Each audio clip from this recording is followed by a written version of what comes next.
Are you guys bored of these boatwork videos yet? Well, we certainly are bored of making them, and we're pretty bored of the boatwork too. So we're taking the weekend off. We're going to head up to a place the locals have told us about here called Southwest Arm. Apparently it's very nice in the national park. You can do a walk to a waterfall, cruise around a bit, and just get away from all of this city life. Join us.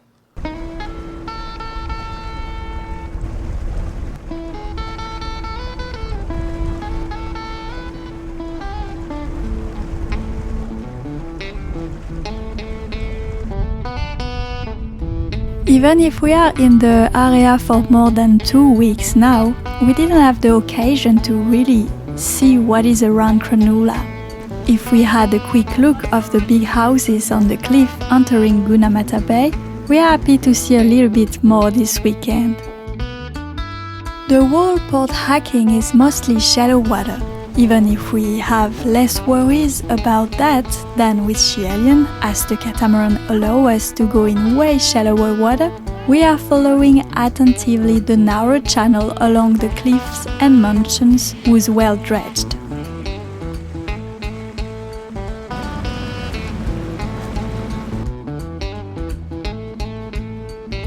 A bit ahead of us, you can see the monohull Mischief, a nice small wooden boat from our friends Josh and Mona that you have probably seen quickly in our video about the Clarence River.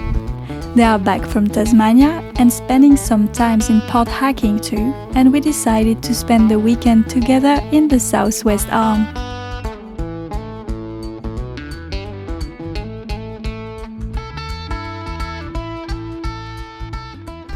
We could have a head sail out now and just be drifting down here, but we're halfway through changing the rigging. Everything's stable, but I put all the diamonds back on the other day and yesterday, and it's all not done up to tension, and I lost one of the end caps off the spreaders, so it's all not dialed. I just don't want to put any tension on the rig, so we're just motoring. But anyway, we're just chill weekend.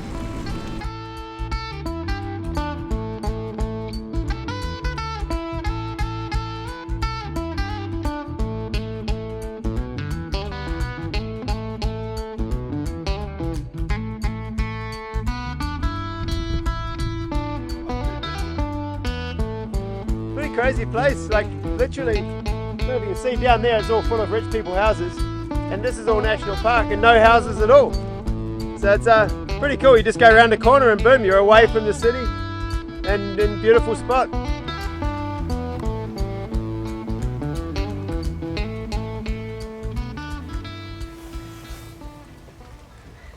We were following them in and they weren't looking at the charts, and they just went bonk onto a sandbar and just did a big bonk.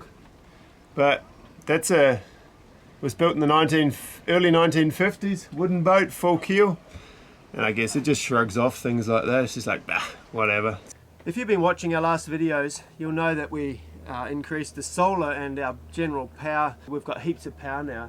If you've watched our videos even further back, probably 3, 4, 5 months ago, you saw we got an ePropulsion electric outboard, and we used that heaps and it was awesome. But since we've had this boat, we haven't used it, just because we haven't really been able to charge the batteries without turning a generator on or something, you know, like it defeats the purpose sort of having an electric engine. So we've just had that stashed and we haven't used it, but now we can charge the batteries again. So we're going to put it on this little dinghy, this Walker Bay, and go adventuring up this river. Apparently you can go way up there at high tide and then go for a walk up to a waterfall.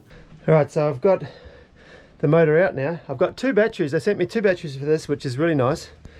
And one thing you have to do if you're using these ePropulsions in saltwater is keep an eye on the terminals, that the battery to the motor and the tiller to the battery. No, the tiller to the motor thing as well. They do tend to corrode a little bit. I'll show you.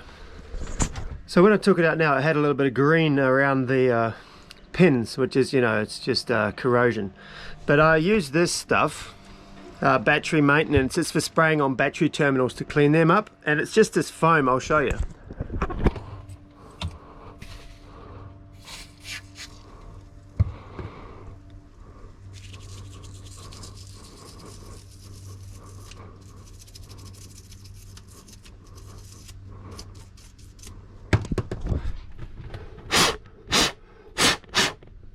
blow it dry, and yeah, look at that, clean as.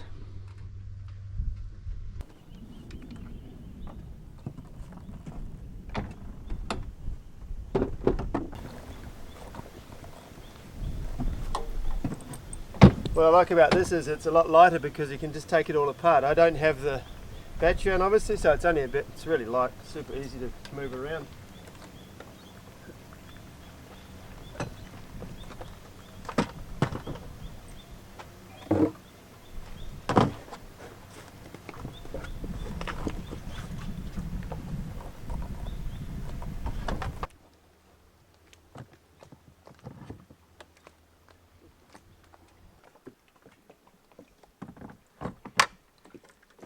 Yeah, so we're taking both batteries with us because I made a bit of a boo-boo. I charged these up about 4 or 5 days ago, a week ago maybe, to full, thinking about, you know, we're going to use it, and then just left it there. And these batteries, it's the same as my DJI drone actually. If you leave them sitting without using them for a few days, they go back down to a resting voltage. So these are about 65% right now. But anyway, if I take 2 batteries with us, that gives us, I don't know, few hours of motoring, so we'll be fine. It's the extra fuel tank, just throwing another fuel tank inboard. We've taken the mooring buoy as far up southwest arm as we can get with the catamaran. From here on, it's very shallow and you can only really do it in a dinghy at high tide. The sandbars cross the river left to right and you sort of have to zigzag and try and find your way amongst them. At the end of southwest arm is Winifred Falls, and that is our goal today in the dinghy. Now this whole area we're in is part of the Royal National Park, and that was first proclaimed a national park in April 1879, and it was only the second ever national park in the world after Yellowstone in the US. It's pretty incredible. And it was also the first to use the term national park. So yeah, obviously the first national park ever in Australia, and yeah, second in the world. It's pretty crazy.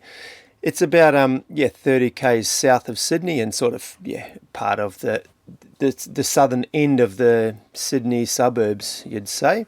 Locals have told us that during the heat of summer and on weekends, national holidays, etc., hundreds of people come up here. There's big raft ups of motorboats on all the mooring buoys, and it's just a cracking filled up place. But now, end of summer, a bit of a gloomy weekend, we were nearly the only ones around. Pretty cool though, I like that sort of style. So we come ashore here, found a little landing spot here on this rocky ledge, pulled the boat up, and we found that, well, this has to be the place because it's the end of the road, the end of the inlet, and we come to a river, so we'll follow that and we should get to this waterfall.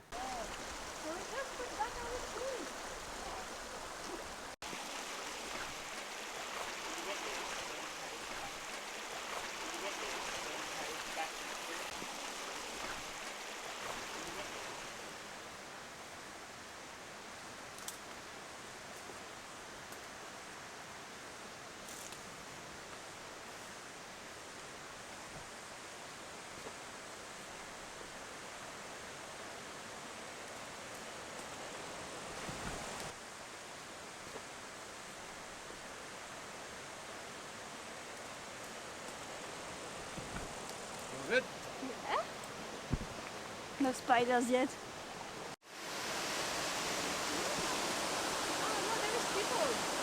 Well, what an incredible spot. It was only about a 15-minute walk. There was no real track that we found. We just sort of went the way up, but what a cool spot. It's pretty cold. I'm not sure I'm going to jump in the water, but this is a pretty awesome looking swimming hole. What do you got, babe? What do you got? What's for lunch? Crabs. Crabs. Delicious, right? We've got a nice spot at least. Chips. Crackers. Chips, crackers. What do you guys got? Like the fish one, but what's less?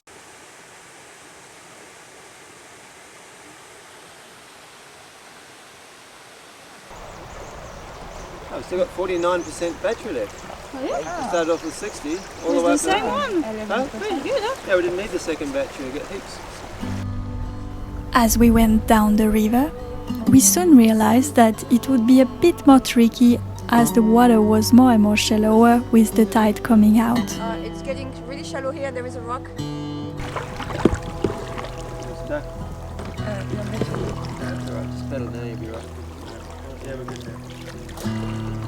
It's very tidal here, obviously, and we chilled eating our chips and crustless quiche up at the waterfall so long that the water's gone out now. So we're gonna be fine. I'm just going super slow with the engine up, and it's super cool that it's so quiet, eh? There's all the birds in there. You can hear them so nice with this engine. Even the noise of the water and volume. Yeah.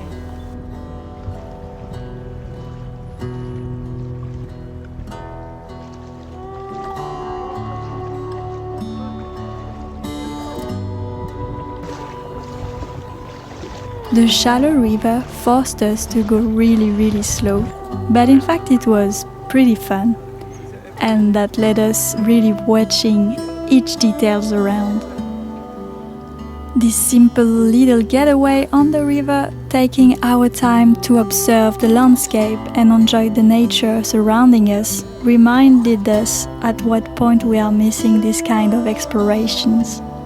These last years we were doing way more of them, but in Australia, even if we had nice time in remote places, most of the places we stopped were towns or cities, and we did also a lot of boat work.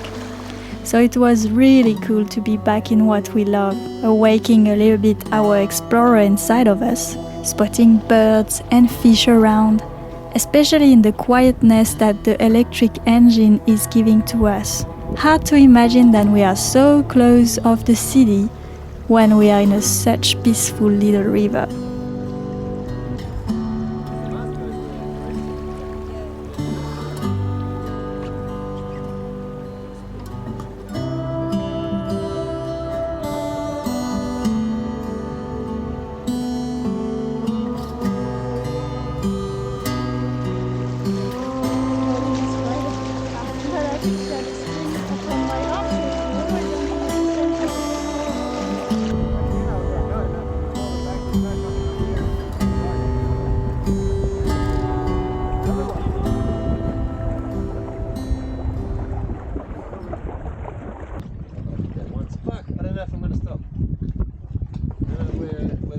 Or forwards or not.